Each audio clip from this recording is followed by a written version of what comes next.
Hello po sa lahat. May i-share lang ako na na-order ko sa Shopee.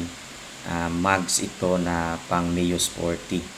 So yung brand niya is Okimura CNC. So tinry ko lang mag-order para sa motor ko para may bago naman. So nakuha ko lang ito ng 3,300 plus.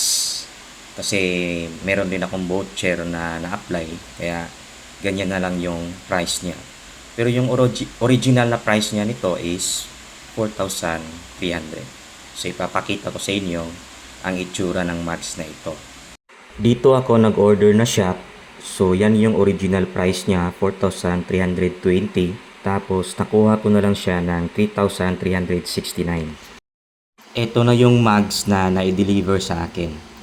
So, pinakabit ko na siya. Then, ito na yung itsura niya na nakakabit na sa motor ko na Mio Sporty. So, ayan yung sa front. Then, ito yung sa rear. So, napaka-astig naman. Maganda siya. Pero titignan pa natin sa performance nito kung okay ba siya, kung magtatagal ba. Yung nilagay ko pala na gulong dito is Gripper ang brand.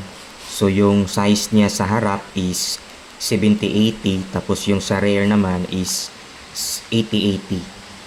Sa mga gustong mag-order, ilalagay ko na lang yung link sa baba